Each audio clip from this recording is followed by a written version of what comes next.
Greetings, guys. Welcome to Locked On Marlins Sunday edition. The question for today's episode, it's a solo episode, by the way, is what should the Marlins be doing at first base in 2023? We went from 2022, Garrett Cooper, Jesus Aguilar, Lewin Diaz, maybe one or two others. We're now down to Garrett Cooper and seemingly no one else. So the Marlins absolutely have to do something at first base, Sunday morning. So we're going to dig into all of the options, in-house, free agents, trade options, all on today's show. You are Locked On Marlins, your daily podcast on the Miami Marlins. Part of the Locked On Podcast Network, your team every day.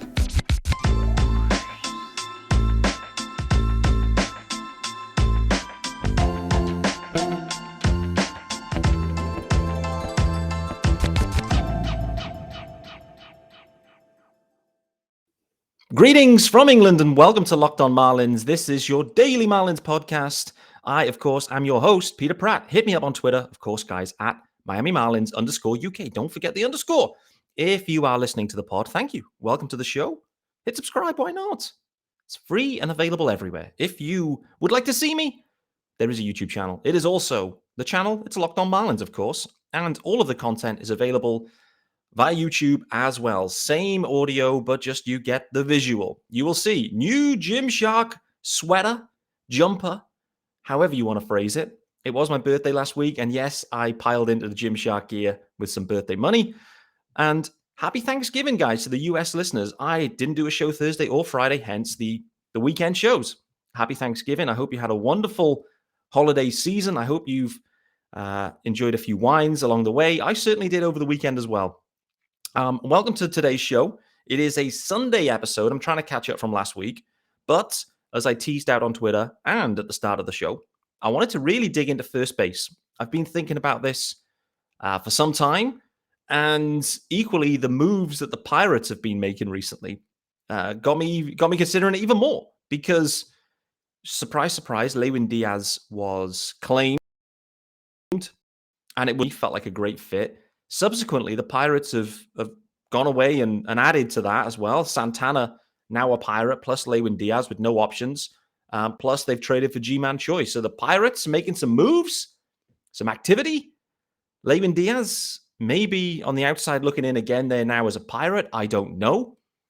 Did make me think, though, what are the Marlins going to be doing here at first base? And why did they actually move on from Lewin Diaz, a league minimum guy, lefty hitter?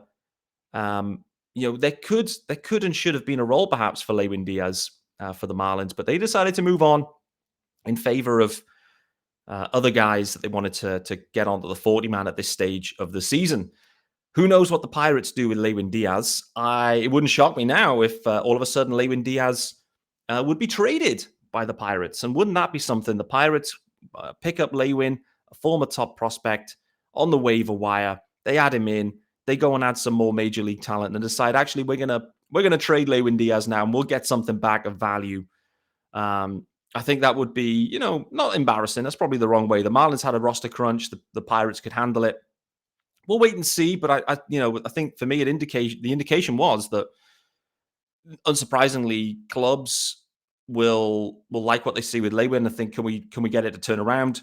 The power has always been. The glove is legit. We know that. So I'm very intrigued to see where things go with Lewin Diaz. So where does that leave us? As I mentioned at the start of the show, where that leaves the Marlins right now, heading into 22, they had a logjam at first base, and that's half the problem with Lewin. There's been a logjam ever since Jesus Aguilar joined the club. It effectively blocked Lewin Diaz. And Aguilar was good in parts. In 22, not so good, although he did end up leading the club in home runs. So the Marlins ended up blocking one of their top prospects. That didn't help them. And Aguilar then kind of tailed off. So here's the thing with Aguilar being moved. The Marlins have saved $7.5 million. I say saved.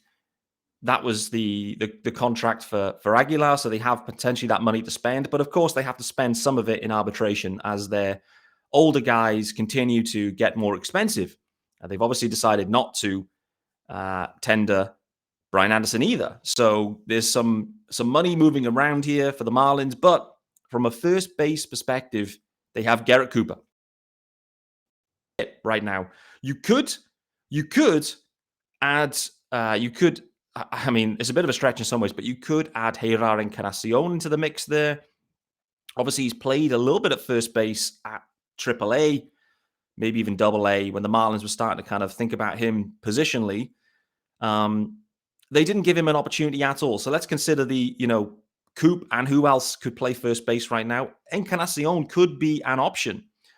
For me, though, the fact that he didn't take any major league reps at first base, and actually, to be honest with you, felt like an afterthought in terms of it was September, the season was cooked, and we had Brian Anderson playing out in right field, plenty of time.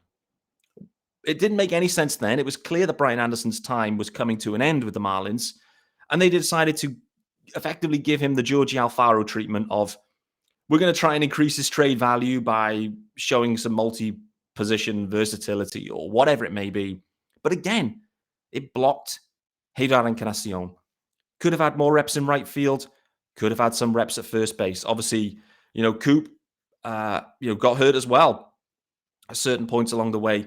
There was reps to go round at first base. I'm convinced of it. But the Marlins decided not to go down that path. What we did see was a little bit of Charles LeBlanc there at first base. I guess, in theory, LeBlanc could slide over there. But again, the profile is wrong in terms of what the league and what our competitors and what our rivals, and the type of production they are seeing at first base. LeBlanc ain't that dude. And the Marlins need to address it. So I'm looking at the internal options for me right now into 23. There are no internal options. What does that mean? Cooper should be starting pretty much every day. And he was an all-star in 22. Let's not forget it. Coop had a stunning first half, had a rancid couple of months in between, and then finished a little bit stronger. But Coop should be starting at first base for the Marlins heading into 23. And here's the thing with Garrett Cooper. He gets hurt a lot. Let's look at his, overall his numbers. 2019, 381 at-bats. 2020, that's the COVID year, 120 at-bats. 2021, 215 at-bats. 2022, 414 at-bats for Coop. So, take out the 2020 year, Coop has missed at least a third of the season, let's say, in all of those years. In one of the years, he missed half the season. Coop's never had a full year, ever, at the major league level. What does that mean? And what does that mean for the Marlins and how they have to have a plan B? They have to have a platoon guy. And the Marlins are so righty heavy that when you consider the first baseman, even if it is a backup guy, if it's a platoon guy, they need to be a lefty stick. They need more lefty sticks in this lineup. And when you think back, again, that takes you back, right?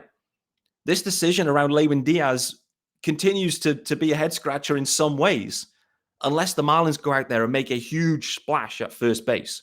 And the other thing to call out about Garrett Cooper, there's health concerns, absolutely. Final year of control, final year of arbitration for Garrett Cooper. So after 2023, the Marlins, we don't know what they're going to do in 23 to supplement Cooper at first base. But after 23, unless they extend Coop, they're going to have another big problem there at first base. So I think that does make things intriguing here if they go down a free agent pathway, you may look at a multi-year deal, maybe. Or if you go into the trade market, you're looking for guys that maybe have multiple years of control, because there is a need at first base beyond just this year for the Marlins. And to be honest with you, the solution at the moment probably is not in-house. They don't have tons of quality at first base up and down the system right now. I was thinking maybe Jacob Berry would transition into that role, perhaps at some point. Third base doesn't look to be a fit for him, so we'll see how quickly he rises through the system. But it's clearly unlikely for 2023. So where does this take us? They need someone to work with Coop. They need a backup guy at least, likely a lefty stick. I'm not seeing any in-house options. The Marlins clearly didn't want to give Heirar Encarnacion a go. Charles LeBlanc is not the right profile. So where do they go? Where do they go? Hopefully that sets the scene. Where we're going to go to start here is talk about our good friends over at Bet Online, of course. And it is absolutely betting season. And betonline.net is your number one source for betting info, stats, news, and analysis. You can get the latest odds and trends for every professional and amateur league out there, from football to basketball to soccer or football and esports. They've got it all for you at betonline.net. That includes the World Cup game, England, USA. Did you watch it? Did you fall asleep? Was it a snoozer for you?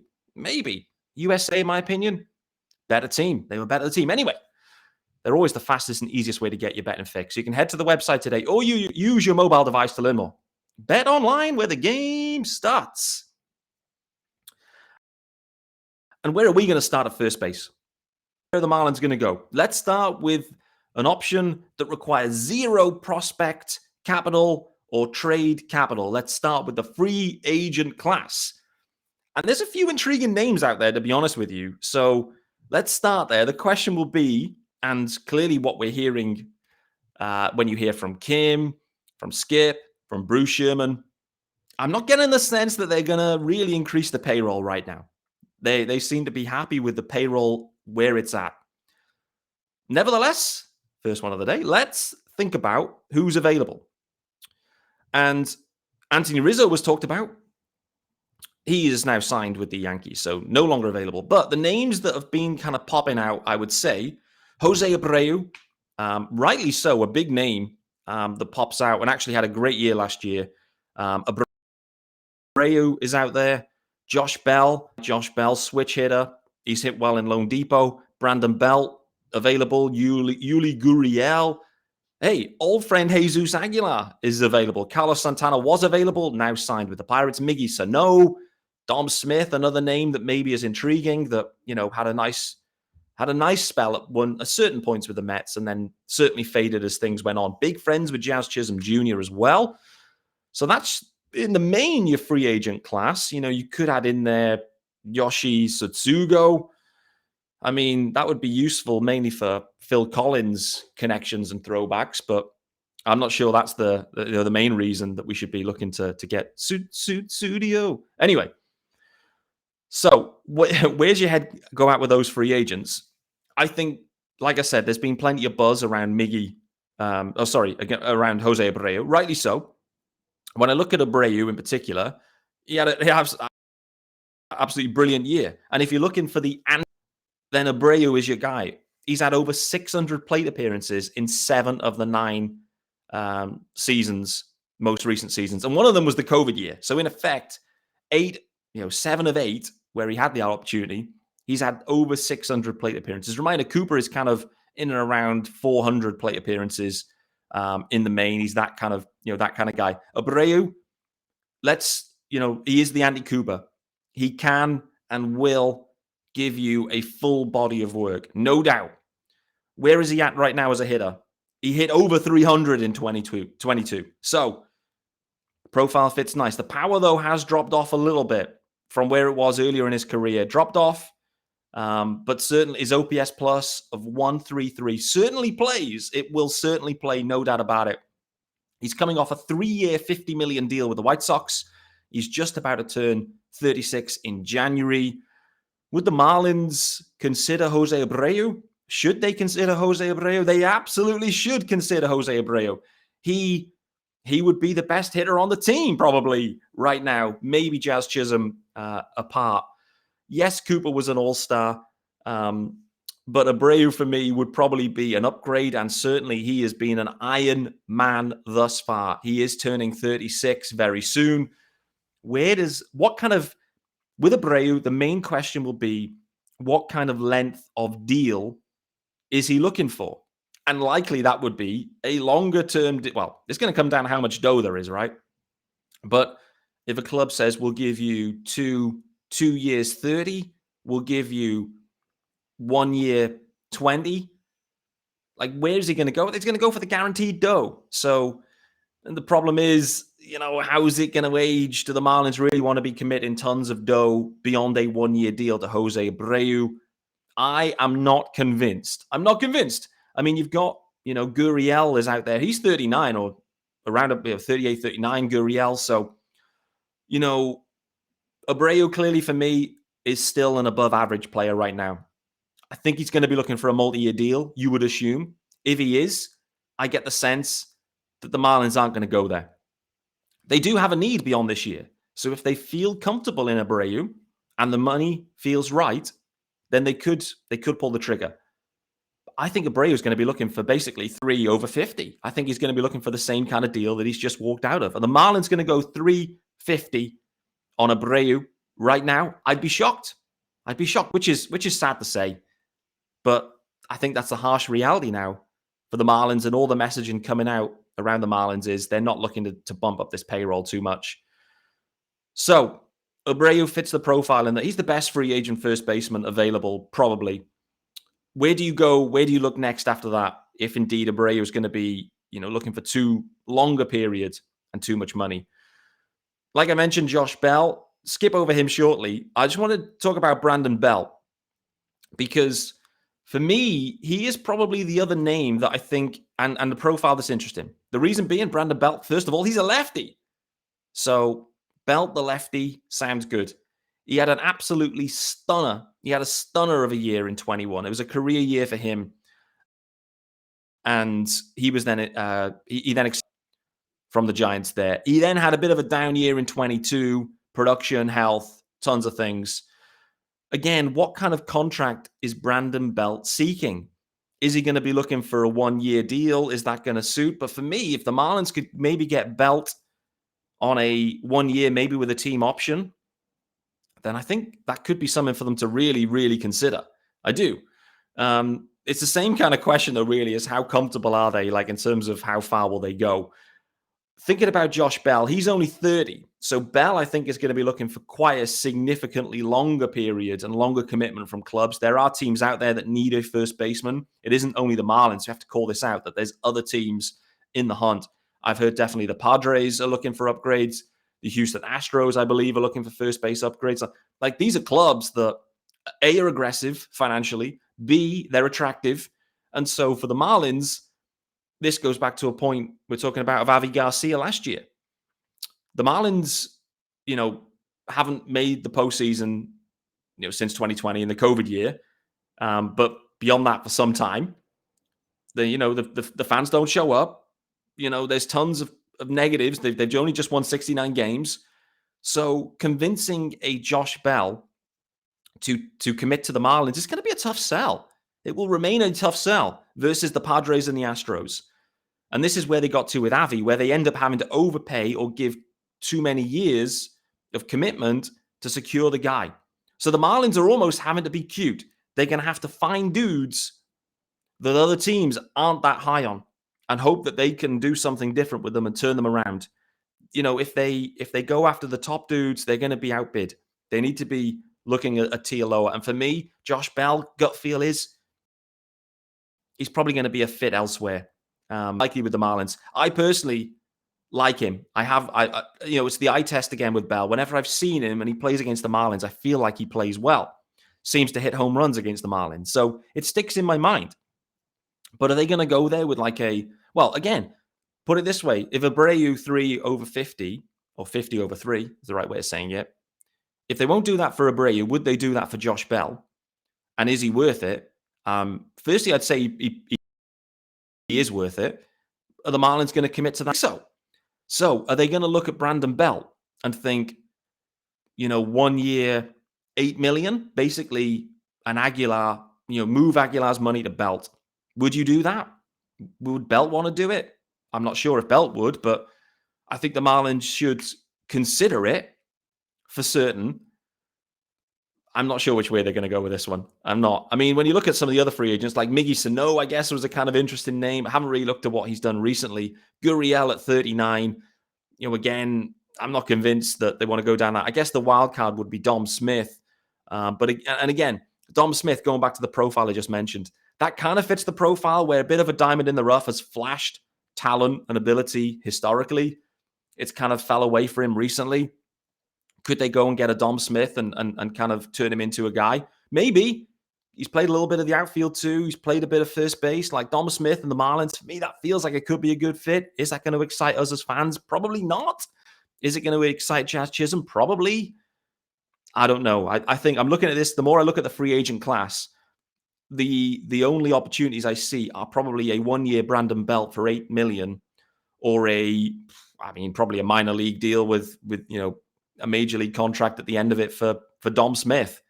That's probably the likelihood, because whilst Abreu, Bell, they look good options, I sense that the Marlins are probably not going to be willing to commit the money in the years, and other teams will do.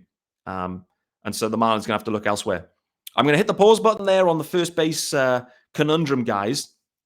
Tomorrow, or even later on today, this could be a double episode Sunday. We'll wait and see.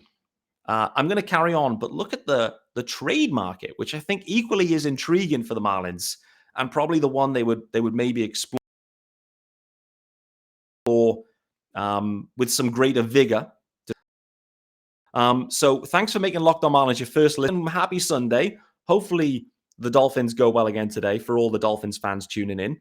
I'll be back very, very soon. Could even be later with a double episode on Sunday. If not, it'll be Monday, carrying on this conversation around first base and what trade opportunities the Marlins could look into to add to the depth. Until then, see you guys.